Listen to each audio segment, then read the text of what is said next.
యోహాను సువార్త 3వ అధ్యాయం. యోహాను సువార్త 3వ అధ్యాయం ప్రతి ఒక్కరు తీయాలి.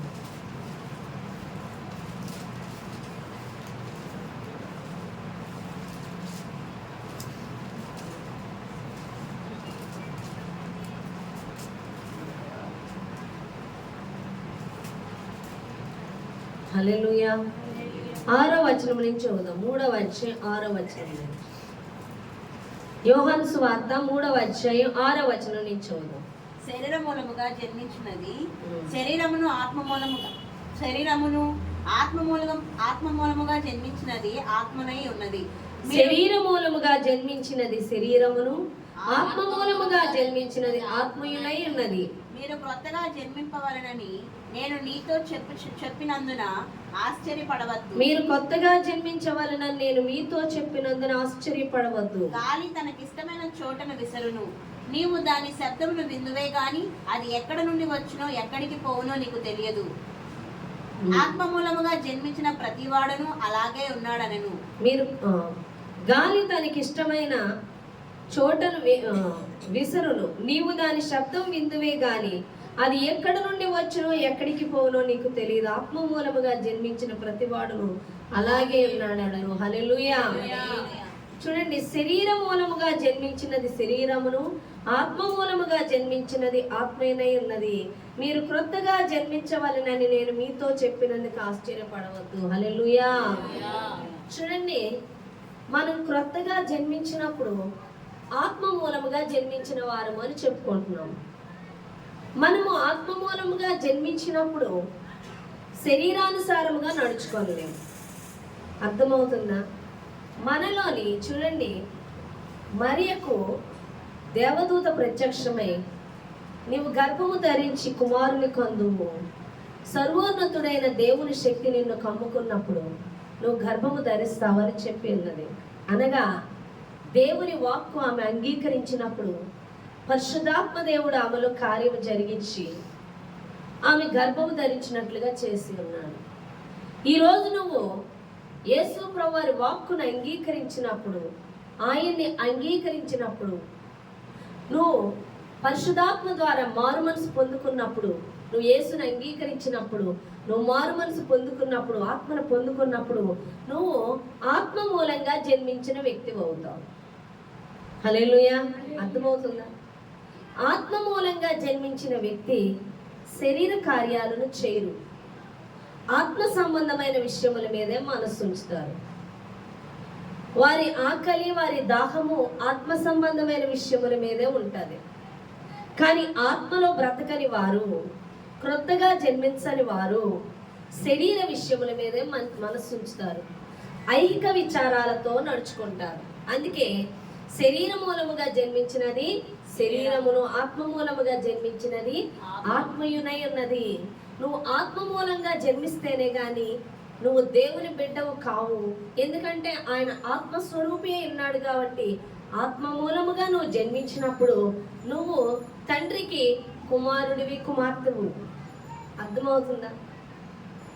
నువ్వు శరీరానుసారంగా ఉన్నప్పుడు నువ్వు ఆత్మ మూలంగా జన్మించలేదని అర్థము. కాబట్టి నువ్వు శరీర విషయముల మీదే మనసు ఉంచుతావు, ఐహిక విచారాలతో ఉంటావు. నా సంగతి, నా కుటుంబం సంగతి, నా ఫ్యూచర్ ఏంటి, నా పరిస్థితి ఏంటి, నా ఆరోగ్యం ఏంటి, నా డబ్బుల సంగతి ఏంటి, నా అవసరాల సంగతి ఏంటి అని ప్రతిదీ కూడా ఐహిక విచారాల గురించి ఆలోచిస్తావు. కానీ ఆత్మ సంబంధమైన విషయముల మీద, ఆత్మ సంబంధమైన ఆకలి, ఆత్మ సంబంధమైన దాహము నువ్వు కలిగి ఉండవు అని దేవుడు మాట్లాడుతున్నాడు. అందుకే శరీరానుసారమైంది శరీరం మీద, ఆత్మానుసారమైన ఆత్మ మీద మనస్సు ఉంచుతుంది అంటున్నాడు. ఈరోజు నువ్వు ఐహిక విచారాలతో బంధింపబడుతుంటే నువ్వు ఆత్మ సంబంధవి కాకుండా శరీర సంబంధిగా ఉన్నావు అని దేవుడు మాట్లాడుతున్నాడు. శరీర సంబంధులు ఆత్మ సంబంధమైన విషయములను ఎరుగలేరు. నువ్వు ఆత్మ సంబంధివా, నువ్వు దేవుని కుమారుడివి అనబడతావు. హల్లెలూయా. అటువంటి వారు చూడండి, ఇక్కడ 42వ కీర్తనలో ఫస్ట్ వచ్చిన ఒక మాట ఉంది.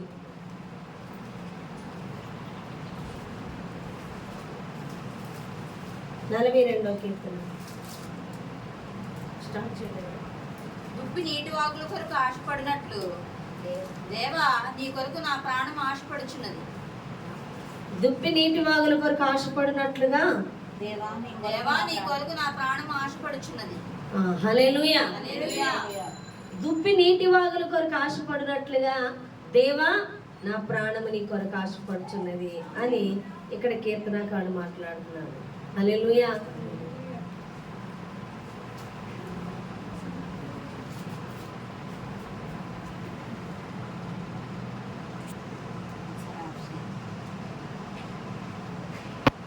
ఏమైంది? నెట్ ఆఫ్ చేయలేదు. నెట్ ఆఫ్ చేయాలి. బ్లాక్ వస్తుంది.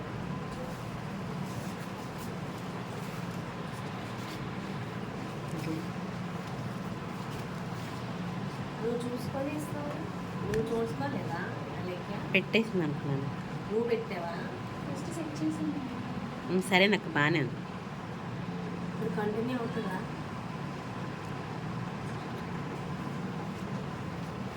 హల్లెలూయా. హల్లెలూయా.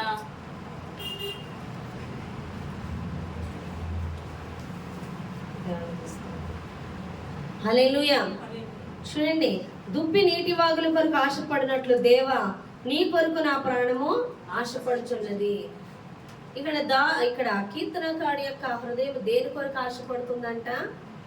దేవుని కొరకు ఆశపడుతున్నది. మన ఆశ, మన దాహము దేని మీద ఉండాలి? దేవుని మీద ఉండాలి. చాలా మందికి ఒక పాయింట్ తెలియదు. మనం ఎక్కువ దేవుని కొరకు ఆశపడాలి. దేవుని విషయముల మీద మనస్సు ఉంచాలి. దేవుని కూర్చిన సంగతుల గురించి మనం ఎక్కువ ఆశపడుతూ ఉండాలి. వాక్యము చదువుటే ఎందు, ప్రార్థన చేయటే ఎందు, దేవుని సహవాసం అందు ఎక్కువ మనస్సు ఉంచితే అప్పుడు శరీర విషయముల మీద మనసు ఉంచిన వారముగా ఉండము, కానీ ఆత్మ సంబంధమైన విషయముల మీద మనసు ఉంచిన వారముగా ఉంటాం. హల్లెలూయా. శరీర క్రియలు మనం నెరవేర్చం. హల్లెలూయా. హల్లెలూయా. ఎక్కువ మనం ఏం ఆలోచిస్తామంటే, ఎక్కువ మన శరీర సంబంధమైన విషయాల మీద ఆలోచించి ఎక్కువ బాధ కలిగినప్పుడు అప్పుడు దేవుడి విషయాల గురించి ఆలోచిస్తాం.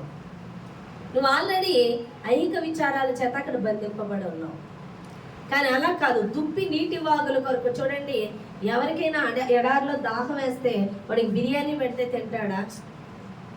నువ్వు ఏమి ఇచ్చినా వాడికి వద్దు, వాడి ఆ దాహం తీరాలంటే. ఏం కావాలి? వాడికి నీళ్ల కోసమే. వాడి దాహం అంటే నీళ్ళే కావాలి.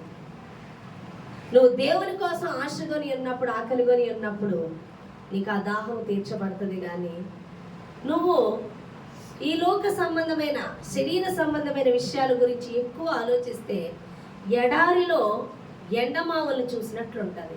ఎడారిలో ఎండమావులు ఉంటాయా? ఎడారిలో నీళ్లు కావాలని చూస్తావు, నీకు దూరంగా నీళ్లు కనపడతాయి. దగ్గరికి వెళ్ళి చూస్తే నీళ్లు ఉండవు. నువ్వు శరీర విషయాల మీద ఎక్కువ ఆలోచించినప్పుడు నీ పరిస్థితి అలాగే ఉంటుంది, ఎండమావుల్లాగే ఉంటుంది. నీళ్లు సమృద్ధిగా కనిపించినట్టు ఉంటాయి, కానీ దగ్గరికి వెళ్ళి చూస్తే నీళ్లు ఉండవు. నీ దాహం ఎప్పటికీ తీరదు, కానీ నీకు ఆశ కల్పిస్తూ నేను నడిపిస్తూనే ఉంటుంది తప్ప ఎప్పటికీ నీకు దాహం తీరదు. కానీ ఆ దాహము శరీరమును గూర్చి కాక, ఆ దాహము దేవుని గూర్చి అయితే దేవుడు అంటున్నాడు, నేనిచ్చు నీళ్లు నువ్వు త్రాగినప్పుడు ఎప్పటికీ దప్పిక కొనవు. అర్థమవుతుందా మీకు?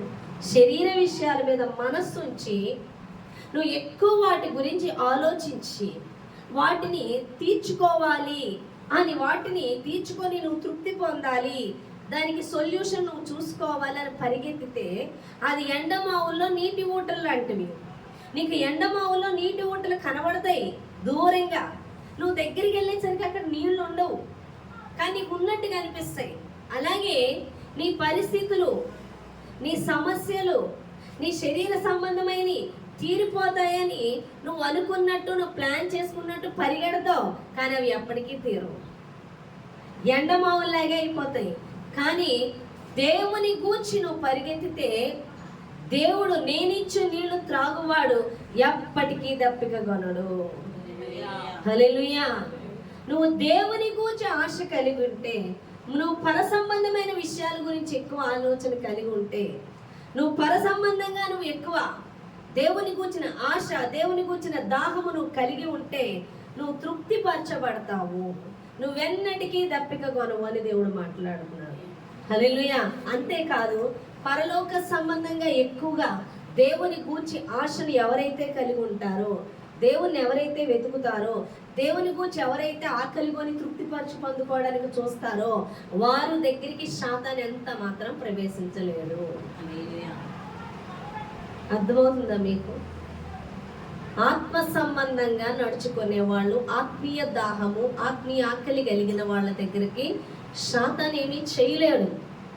యేసు ప్రభువుని పడగొడదామని వచ్చి ఉంది సాతాను, కానీ యేసు ప్రభువుని ఏం చేయలేకపోయింది. ఎందుకనంటే ఆయన ఆత్మ సంబంధంగా ఉన్నాడు, కానీ శరీరానికి ఎక్కడ అవకాశం ఇవ్వలేదు. కాబట్టి అక్కడ శోధించింది, కానీ అపవాది వెళ్ళిపోయింది అక్కడి నుంచి.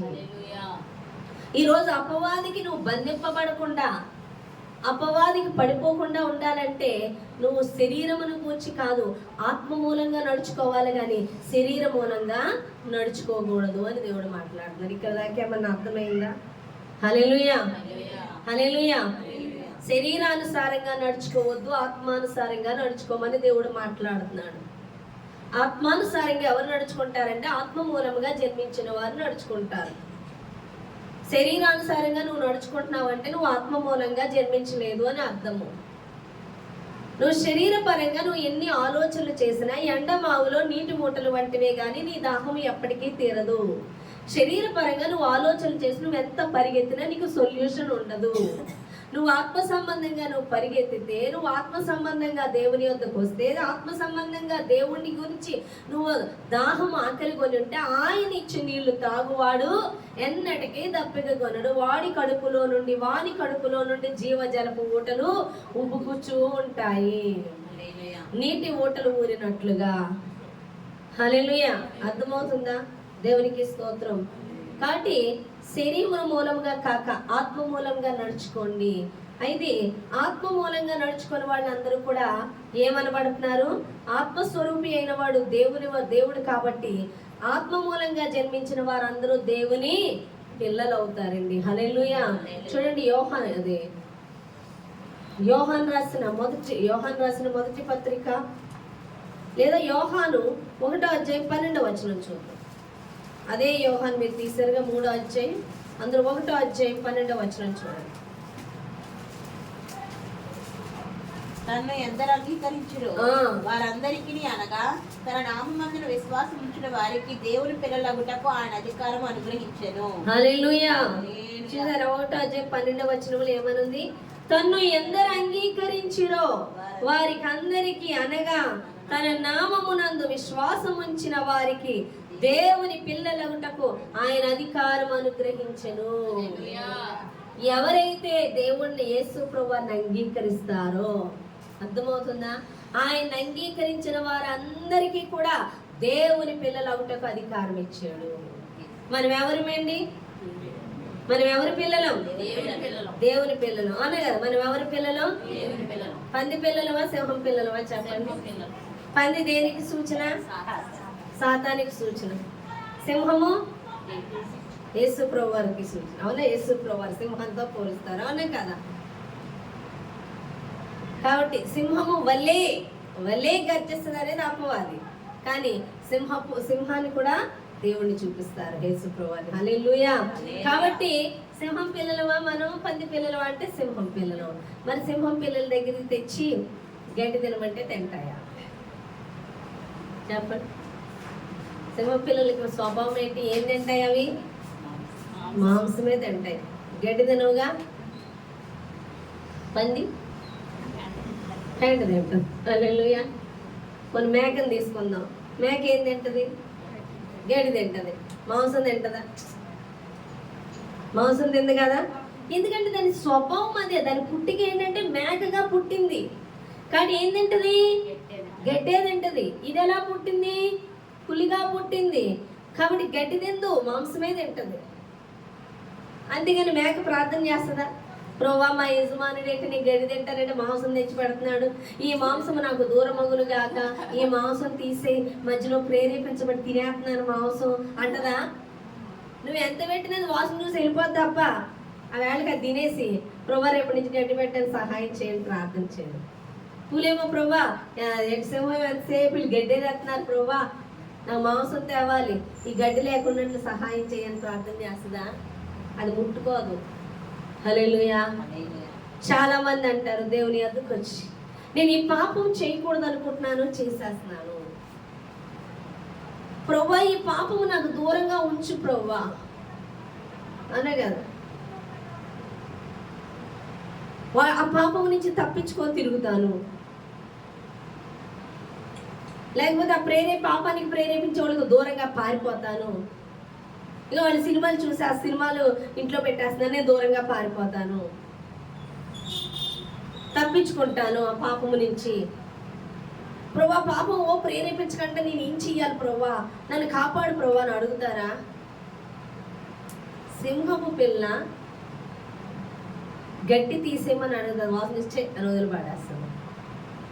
పాపాన్ని చూసినప్పుడు నువ్వు ఆత్మ మూలంగా జన్మిస్తే అసహించుకుంటావు, ఏకీభవించవు, అసహ్యత నీలో వస్తుంది. ఎందుకు అంటే నువ్వు ఆత్మ మూలంగా జన్మించావు.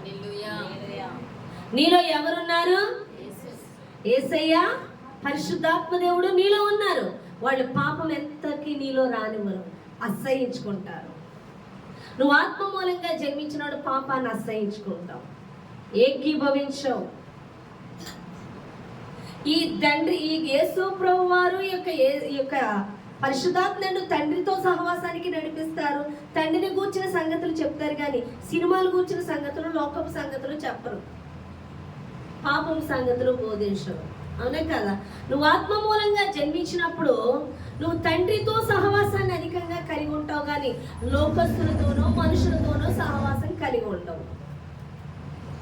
నువ్వు ఆత్మ మూలంగా జన్మించినప్పుడు ఎల్లప్పుడూ తండ్రిని గూర్చి ఆలోచిస్తావు, తండ్రిని మహిమపరచాలని, యేసు ప్రభువుని మహిమపరచాలని చూస్తావు తప్ప నిన్ను మహిమపరచుకోవాలనో, నిన్ను గనపరచుకోవాలనో, మనుషుల మీద ఆధారపడాలనో, మనుషుల యొద్దకు పరిగెత్తాలనో, మనుషుల్ని గనపరచాలనో చూడవు.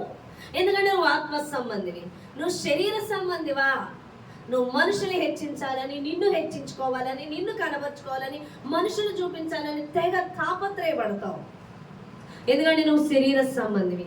నువ్వు ఆత్మ సంబంధం అయితే ఒక్క దేవుని మాత్రమే సహవాసంలో ఉంటావు, ఆయన్ని మాత్రమే మహిమపరుస్తావు, క్రీస్తుని మాత్రమే ఘనపరుస్తావు, క్రీస్తుని అందరికీ చూపిస్తావు, నిన్ను చూపించుకోవు. నువ్వు ఆత్మ సంబంధం అయితే అని దేవుడు మాట్లాడుతాడు. అర్థమవుతుందా? హల్లెలూయా. కానీ మరి ఎవరు ఆత్మ సంబంధమైనప్పుడు మనం ఏం చేయాలి? పాపాన్ని అసహించుకోవాలి. పడిపోతున్నానండి, చేసేస్తున్నానండి, నా వల్ల కావట్లేదంటే నీలో పరిశుద్ధాత్మ లేదు, నువ్వు మరలా తిరిగి జన్మించలేదు, నువ్వు ఇంకా శరీర సంబంధమై ఉన్నావు. పాపాన్ని అసహించుకోకుండా పాపంతో ఏకీభవించేస్తున్నావు అంటే నువ్వు శరీరంలో ఉన్నావని దేవుడు మాట్లాడుతున్నాడు. నువ్వు ఆత్మ సంబంధివా? నువ్వు పాపాన్ని అసహించుకుంటావు. హల్లెలూయా. ఏం చేస్తావు? పాపాన్ని అసహించుకుంటావు. దేవునికి స్తోత్రం. ఇప్పుడు నువ్వు ఆత్మ సంబంధం అయినప్పుడు నువ్వు ఏమంటా ఆయనకి? ఆయన అంగీకరించిన వారందరూ కూడా ఆయన పిల్లలగుటకు అధికారం ఇచ్చాడు. హల్లెలూయా. ఏమవడానికి? ఆయన పిల్లలు అవడానికి. దేవునికి స్తోత్రం. ఇప్పుడు ఆయన పిల్లలు తండ్రి దగ్గరికి వచ్చి అడుక్కుంటారా? తండ్రిని అడుక్కుంటారా? చెప్పండి. తండ్రిని అడుక్కోవాల్సిన అవసరం లేదు. తండ్రివన్నీ కూడా పిల్లలవే. తండ్రి ఆలోచనే పిల్లల కోసం ఉంటుంది. తండ్రి ముందుగానే ఆలోచిస్తాడు పిల్లలకి ఏం కావాలి. అవునే కాదు? తండ్రి మంచి కొత్త వాచ్ కొనుక్కొని వచ్చాడు అనుకోండి, డాడీ నాకు ఆ వాచ్ కావాలంటే ఏం చేస్తాడు? ఇచ్చేస్తాడా? ఇవ్వడా? అందుకే అంటున్నాడుగా, నేను రొట్టెని అడుగ్గా రాతనిస్తానా, పావుని అదే ఏంటి చేపను అడుగ్గా పావునిస్తానా? నీ తల్లిదండ్రులు మంచి ఇవ్వాలనుకున్నప్పుడు వాటికన్నా శ్రేష్టమైన ఇస్తాను అన్నాడు. అవునా కాదా? అన్నాడా లేదా? మరి మనం నమ్ముతున్నావా? నమ్మట్లా. ఆయన ఎవరో పై ఆయన, మనం ఎవరో దిక్కుమాలోళ్ళు అనుకోని అన్న డోర్స్ వేసాడు. ఆయన ఎవరో పెద్ద పై ఆయన, ఆయన ఎవరో ఆయన మనం ఎవరో, మన దిక్కుమాలోళ్ళు బాగా ఉపవాసం ఉండి బాగా శరీరాన్ని నలగొట్టేసుకొని బాగా నలిగిపోతేనే కానీ అడుక్కుంటేనే కానీ ఆయన ఇవ్వడన్న ఫీలింగుల్లో ఉంటాం. మనం ఎవరమంట? మనం ఎవరు? దేవుని పిల్లలం. అది తెలియాలి మనకి. మనం ఎవరమో క్రీస్తులో మనకి తెలియాలి. మనం ఎవరమో చెప్పండి. మనం ఎవరమో దేవుల్లో తెలియాలి. మనం ఎవరు? నువ్వు ఆత్మ మూలముగా జన్మిస్తే నువ్వు దేవుని బిడ్డవి. ఆత్మ మూలముగా జన్మించినటువంటి ఆయన్ని ఎందరు అంగీకరించారో, యేసు ప్రభువాన్ని ఎంతమంది స్వీకరిస్తారో, ఎంతమంది ఆయన్ని ప్రేమించి ఆయన్ని స్వీకరిస్తారో వారందరూ కూడా దేవుని పిల్లలే. నువ్వు నిజంగా ఆయన్ని అంగీకరించి ఆయన్ని ప్రేమించినప్పుడు నీలో పాపం ఎంత మాత్రమో ఉండకుండా నీలో ఉన్న దేవుడు పాపాన్ని అసహించుకునేలా నిన్ను చేస్తాడు. నువ్వు ఆయన బిడ్డవైనప్పుడు, ఆయన కుమార్తెవైనప్పుడు సర్వ సంపదలు ఆయన యొద్దే ఉన్నవి. నువ్వు అడుక్కోవలసిన పని లేదు. సమస్తము కూడా ఎవరిలో ఉన్నవి? నీలోనే ఉన్నాయి. నీలోనే ఉన్నాయి. అదే దేవుడు చూడమంటున్నాడు. నువ్వు ఎక్కడికో వెళ్ళాలి, ఏదో చేయాలి, ఎవరినో అడుక్కోవాలి కాదు. నీ తండ్రి అయిన దేవుడు సమస్తమును నీ కొరకు తాను ప్రేమించు వారికి సమస్తము సమకూడి జరిగిస్తాడు. తాను ప్రేమించు వారిని ఆస్తికర్తలుగా చేస్తాడు. హల్లెలూయా.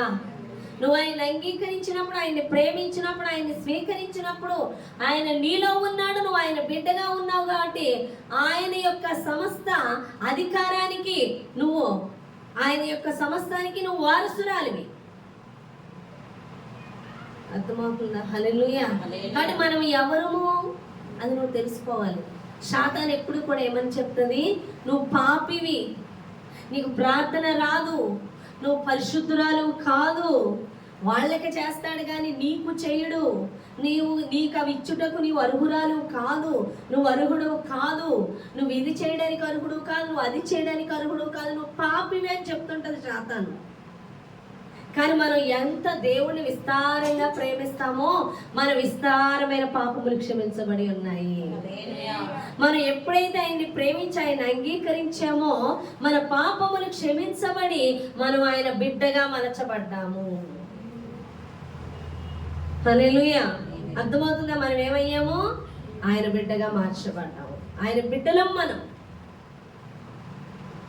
కాబట్టి మనం ఇప్పుడు ఏమని మొరపెడుతున్నాం? యేసు ప్రభువుని బట్టి మనము ఆయన మనలోకి వచ్చిన తర్వాత ఇప్పుడు మనం ఆయన బిడ్డలం అయిపోయాం కాబట్టి యేసు ప్రభువుని బట్టి అబ్బా తండ్రి అని మొరపెట్టగలిగిన అధికారం మనకు వచ్చి ఉన్నది. అదే చూడండి, రోమియోలకు రాసిన పత్రిక 8వ అధ్యాయం 14వ వచనం చూద్దాం. రోమియోలకు రాసిన పత్రిక రోమా. దేవుని ఆత్మ చేత అందరూ నడిపింపబడుదురో వారందరూ దేవుని కుమారులై ఉందురు. ఏలయనగా మరలా భయపడేందుకు మీరు దాస్యపు ఆత్మను పొందలేదు గాని దత్తపుత్ర ఆత్మను పొందితిరి. ఆత్మ కలిగిన వారమై మనము అబ్బా తండ్రి అని మొరపెట్టుచున్నాము. రోమియోలకు రాసిన పత్రిక 8వ అధ్యాయం 14 నుంచి వచనాలు చదువుతున్నాం 17 వరకు. దేవుని ఆత్మ చేత ఎందరూ నడిపించబడుదురో వారందరూ దేవుని కుమారులై ఉందురు. దేవుని ఆత్మ చేత నడుచుకునే వాళ్ళందరూ ఎవరై ఉన్నారు? దేవుని కుమారులై ఉన్నారు. ఎలాగనగా మరలా భయపట్టకు మీరు దాస్యపు ఆత్మను పొందలేదు గాని దత్తపుత్రాత్మను పొందిత్రి. ఈ ఆత్మ కలిగిన వారమై మనం అబ్బా తండ్రి అని మొరపెట్టుచున్నాం. మనము దేవుని పిల్లలమని ఆత్మ తానే మన ఆత్మతో కూడా సాక్ష్యం ఇచ్చుచున్నాడు. మనము పిల్లలమైతే వారసులము, అనగా దేవుని వారసులము, క్రీస్తుతో కూడా మహిమ పొందుటకు ఆయనతో శ్రమపడిన ఎడల క్రీస్తు తోడి వారసులము. హల్లెలూయా. మనం ఎవరైనా ఇప్పుడు చెప్పండి? వారసులం అంట. మనం ఎవరు? వారసులం.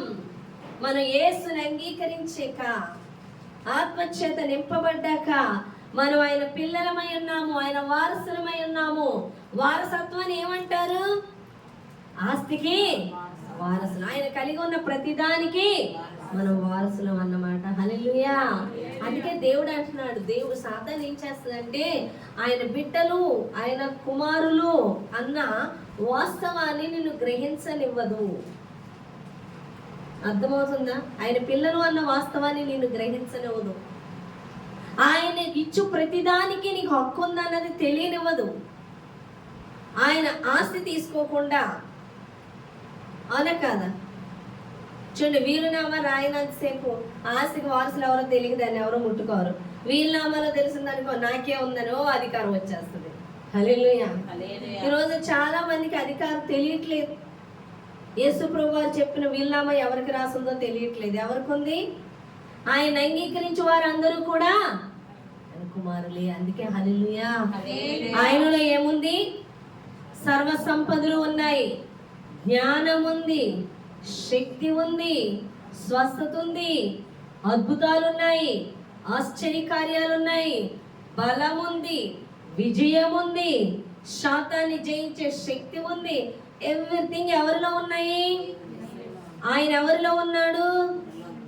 మనలో ఉన్నాడు. హల్లెలూయా. ఎవరిలో ఉన్నాడు? మనలో ఉన్నాడు. కాబట్టి ఆజ్ఞాపించు అని దేవుడు మాట్లాడుతున్నాడు. అందుకే స్వస్థపరచు యెహోవా నీలో ఉన్నాడు కాబట్టి ఆ అధికారాన్ని ఉపయోగించు. యేసు నామములో స్వస్థ కలుగునుగా కంటే అక్కడ స్వస్థత వస్తుంది. యేసు నామములో శాతాన్ని బంధిస్తానంటే అక్కడ బంధపడుతుంది. ఎందుకంటే అధికారం ఇచ్చాడు మనకి. బంధించు ప్రభా, స్వస్థత ప్రభు కాదు, స్వస్థతను ఆజ్ఞాపించు, అధికారాన్ని ఆజ్ఞాపించు, బలమును శక్తిని విడుదల చేయి, సమస్యను పొమ్మని ఆజ్ఞాపించు, సమస్యతో మాట్లాడు, సమస్యని గద్దించు అని దేవుడు మాట్లాడుతున్నాడు. బతిమాలుకోమని దేవుడు మాట్లాడలేదు. నీకు ఇచ్చివేసి ఉన్నాను, అది నువ్వు నమ్మి దాన్ని విడుదల చేయి విశ్వాసంతో. స్వస్థత నీలోనే ఉంది, అద్భుతము నీలోనే ఉంది, అధికారము నీలోనే ఉంది, ప్రతిదీ నీలోనే ఉంది. అది నమ్మి నువ్వు దేవుని బిడ్డవని ఎరిగి, ఆయన్ని కలిగి ఉన్నావని నమ్మి, ఆయన ద్వారా సమస్తము విడుదల పొందుతుందని నమ్మి నువ్వు ఆజ్ఞాపించు అని దేవుడు మాట్లాడాలి. నమ్మి బాప్తిసం పొందుకుంటే రక్షణ పొందుకుంటాడు. స్వస్థపరుస్తాడని నమ్మితే నువ్వు స్వస్థ పొందుకుంటావు. అద్భుతం జరుగుతుందని నమ్మితే అద్భుతం చూస్తావు. నువ్వు ఆయన్ని ఎలా చూస్తున్నావో అదే నీ కళ్ళ ముందు జరుగుతుంది. నీకు ఆయన ఏమి ఇవ్వలేని వాడా? ఇవ్వలేనట్టే ఉంటుంది. ఆయన సమస్తము నీకు ఇవ్వగలడని నమ్ముతున్నావా? సమస్తము ఇస్తావు. నీ విశ్వాసములోనే పనిచేస్తుంది. యేసు ప్రభువారు అంటారు చూడండి, రక్తస్రావం కలిగిన స్త్రీ ఆయన ముట్టితే నేను స్వస్థపడతాను అనుకుంది. నమ్మిందా లేదా? స్వస్థత వచ్చేసింది. నీ నమ్మికే నేను స్వస్థపరిచింది. గురుంటివారు ఆయన దగ్గరికి వచ్చినప్పుడు యేసు ప్రభువారు ఏమన్నా, నేను నీకు కళ్ళు ఇవ్వగలను నమ్ముతున్నట్టు నమ్ముతున్నావు, వచ్చే కళ్ళు. ఆయన నీలో ఉన్నాడని నమ్ముతున్నావా? నీకు అధికారం ఇచ్చి ఉన్నాడని నమ్ముతున్నావా? అయితే ఆజ్ఞాపించు అని దేవుడు మాట్లాడు. మీరు ఈ కొండని వెళ్ళి సముద్రంలో పడమంటే అది పడుతుందని చెప్పాడు. అంటే సమస్యను నువ్వు గద్దిస్తే పోతుందని దేవుడు మాట్లాడుతున్నాడు. నువ్వు మాట్లాడాలి. నువ్వు ఏడవడానికి లేవు. నువ్వు దేవుని బిడ్డవై ఎందుకు ఏడవాలి? సమస్తము ఆయన ఎవరిలో పెట్టి ఉన్నాడు? మనలోనే పెట్టి ఉన్నాడు. బెతెస్దా కోనేటి వద్ద 35 సంవత్సరాల నుంచి పడి ఉన్న వ్యక్తిని స్వస్థపడి కూర్చున్నావా? లేచి నీ పొరిపెత్తుకున్నాడు అన్నాడు. అంతే, లేచాడు. నువ్వేం కావాలనుకుంటున్నావో యేసు నామములో దాన్ని విడుదల చేయని దేవుడు మాట్లాడుతాడు. యాస్కేల్ని ఆత్మచేత కొనిపోయినప్పుడు లోయలోకి ఎండిన ఎముకలు చూపించి ఇవి జీవాన్ని కలిగి ఉంటాయా అంటే నాకే తెలియదు, నీకే తెలుసు ప్రభువా, అయితే ఆజ్ఞాపించు అన్నాడు. కానీ ఆయన చేసేచ్చుగా, ఆజ్ఞాపించమన్నాడు.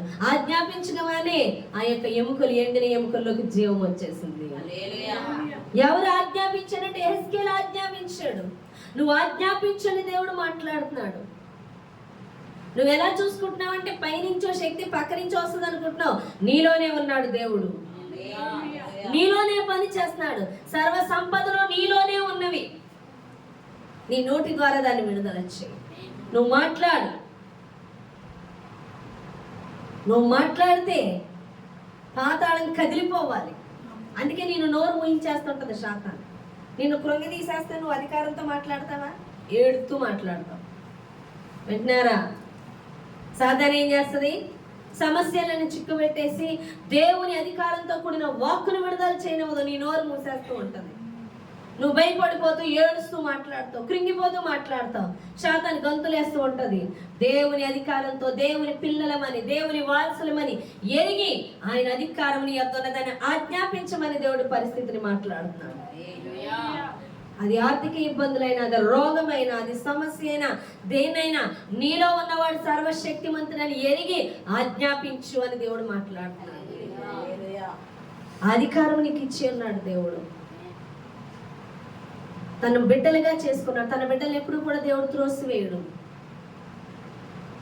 నువ్వు పొరపాటు చేసినా, ఏం చేసినా క్షమించమంటే వెంటనే క్షమించే దేవుడై ఉన్నాడు. హల్లెలూయా. కాబట్టి నీ తండ్రి ఏమై ఉన్నాడో, నీ తండ్రి యొక్క ఎంత విడుదల ఉందో,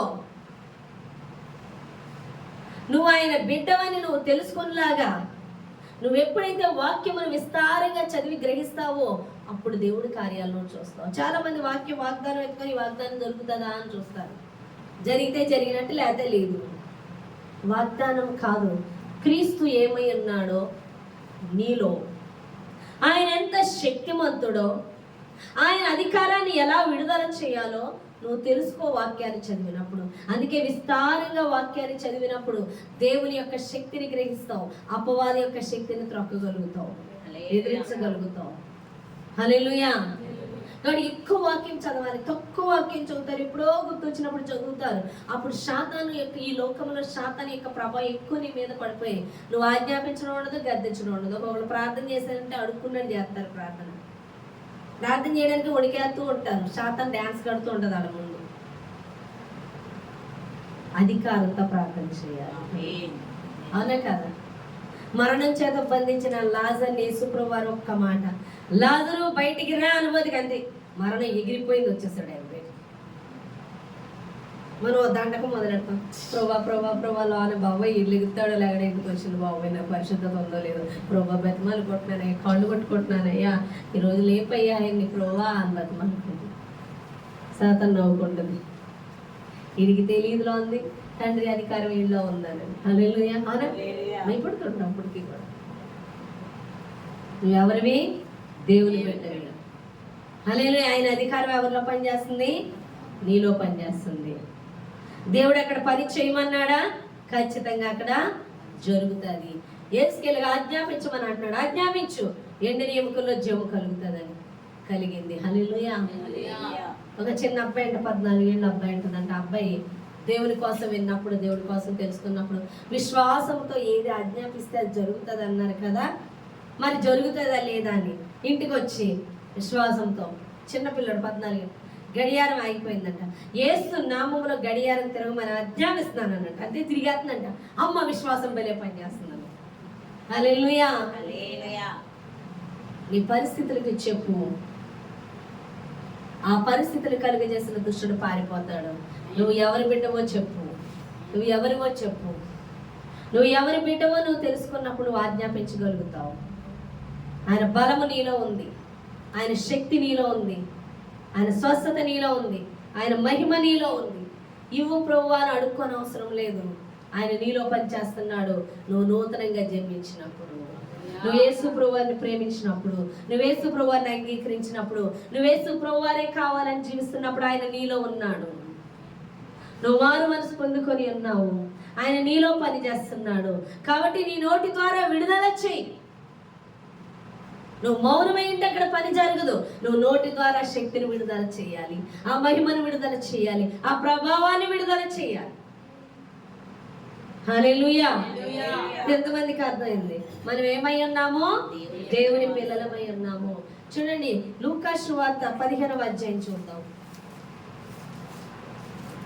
లూకా సువార్త 15వ అధ్యాయం.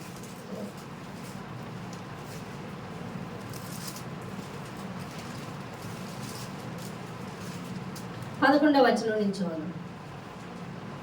మరియు ఆయన ఇట్లనెను, ఒక మనుషునికి 2 కుమారులుండిరి. వారిలో చిన్నవాడు తండ్రి ఆస్తిలో నాకు వచ్చు భాగం ఇమ్మని తన తండ్రిని అడుగగా అతడు వారికి తన ఆస్తిని పంచిపెట్టెను. కొన్ని దినములైన తరువాత ఆ చిన్న కుమారుడు సమస్తమును కూర్చుకొని దూరదేశములకు ప్రయాణమైపోయి అతడు తన ఆస్తిని దుర్వ్యాపారములను పాడు చేసి దుర్వ్యాపారము వలన పాడు చేశాను. అదంతయు ఖర్చు చేసిన తరువాత దేశమందు గొప్ప కరువు రాగా వాడు ఇబ్బంది పడసాగి వెళ్ళి ఆ దేశస్థుల్లో ఒకరి చెంత చేరాను. అతడు పందులను మేపుటకు తన పొలములోనికి వారిని పంపెను. వాడు పందులు తిను పొట్టుతో తన కడుపు నింపుకొని ఆశపడిన గాని ఎవడును వానికి ఏమి ఇయ్యలేదు. అయితే బుద్ధి వచ్చినప్పుడు వాడు, నా తండ్రి యొద్ద ఎంతో మంది కూలివాండ్రకు అన్నము సమృద్ధిగా ఉన్నది, నేనైతే ఇక్కడ ఆకలికి చచ్చిపోవచ్చున్నాను. నేను లేచి నా తండ్రి యొద్దకు వెళ్ళి, తండ్రి నేను పరలోకమునకు విరోధముగా నీ ఎదుటను పాపము చేసితిని. ఇక మీదట నీ కుమారుడనని అనిపించుకొనుటకు యోగ్యుడని కాను. నన్ను నీ కూలివారిలో ఒకనిగా పెట్టుకొనమని అతనితో చెప్పుదును అనుకొని లేచి తండ్రి యొద్దకు వచ్చాను. వాడు ఇంకా దూరముగా ఉన్నప్పుడు తండ్రి వాడిని చూచి కనికరపడి పరిగెత్తి వాని మెడ మీద పడి ముద్దు పెట్టుకొను. అప్పుడు ఆ కుమారుడు అతనితో, తండ్రి నేను పరలోకమునకు విరోధముగా నీ ఎదుటను పాపము చేసేదని, ఇక మీదట నీ కుమారుడని అనిపించుకొనుటకు యోగ్యుడని కానెను. అయితే తండ్రి తన దాసులను చూచి ప్రశస్త వస్త్రము త్వరగా తెచ్చి వీనికి కట్టి వీని చేతికి ఉంగరము పెట్టి పాదములకు చెప్పులు తొడిగించుని క్రొవ్విన పశువులు తెచ్చి వధించుని మనం తిని సంతోషపడదుము.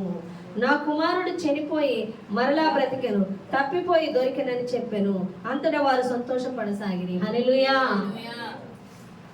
ఒక అతనికి 2 కుమారులు ఉన్నారంట. చిన్నోడు ఆస్తి నాకు ఇచ్చి నేను పోతాను అన్నాడంట. ఇస్తే చక్కగా దాన్ని ఎంజాయ్ చేశాడు. అయిపోయాక వాడి చేతిలో చిల్లి కావలేదు, ఈ లోపు కరువు వచ్చింది. ఇక కరువు వచ్చినప్పుడు ఒకళ్ళ దగ్గర పనికి కుదిరాడంట. అక్కడ పందులు మేపడానికి పెట్టుకున్నారంట. ఆకలికి ఆగలేక ఆ పందులు తినే పుట్టు తిందాం అనుకున్నాడు కానీ వాళ్ళు బయటకు దోసేసారంట. పుట్టు తినేస్తున్నాడు అని. ఆ పందులు పొట్టు కూడా తిన్నావులా. అప్పుడు వాడికి బుద్ధి వచ్చిందంట, నా తండ్రి ఇంట పనోళ్లే చక్కగా ఆహారం తింటారు, నా తండ్రి ఇంట లేకే కాదా అని మరలా తన తండ్రి ఇంటికి వెళ్ళిపోదాం అని డిసైడ్ అయినప్పుడు తండ్రి దూరం నుంచి చూసేవాడు. చూసి గబగబా వెళ్ళి మెడ మీద పడి ముద్దు పెట్టుకొని కౌగులించుకుంటే, నా తండ్రి నీకు పరలోకానికి విరోధంగా పరలోక తండ్రికి నేను పాపం చేశానంటే ఆయన తన పని వారిని పిలిచి ప్రశస్త వస్త్రములు ధరించి ఆ మునిగిపోయిన వస్త్రాలు తీసివేసి చెప్పులు తొడిగి ఉంగరము పెట్టి క్రొవ్విన దూడను వధించి, అవునా కాదా, భోజనం పెట్టి వారు నా కుమారుడు చనిపోయి తిరిగి బ్రతికేడు, మనం అందరం సంతోషంగా రండి అన్నాడు. హల్లెలూయా. రోజు మనం ఎలా ఉన్నాము?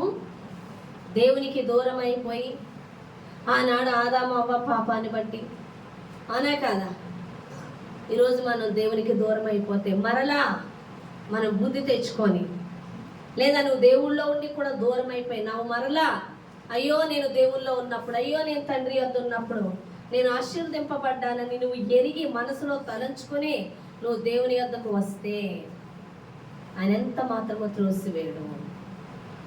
నువ్వు తండ్రి వద్దకు వస్తే తండ్రి మరలా నీకు ఉంగరం పెట్టాడంటే నీకు అధికారం ఇస్తున్నాడు, మరలా నీకు మహిమ వస్త్రం ధరిస్తున్నాడు. నువ్వు ఒకవేళ దేవుని వద్ద నుంచి వెళ్ళిపోయినా,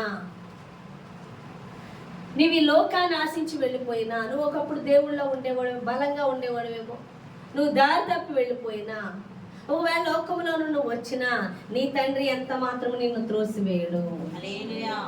మరలా తన ఇంట్లో నీకు అధికారం ఇస్తాడు, నీకు ప్రశస్త వస్త్రము ధరిస్తాడు. ఉంగరం పెట్టడం అంటే అక్కడ అధికారం ఇవ్వడము, నిన్ను బట్టి సంతోషిస్తాడు, నిన్ను పనోడుగా ఉంచడు, మరలా నీకు మహిమ వస్త్రము ధరిస్తాడు. హల్లెలూయా.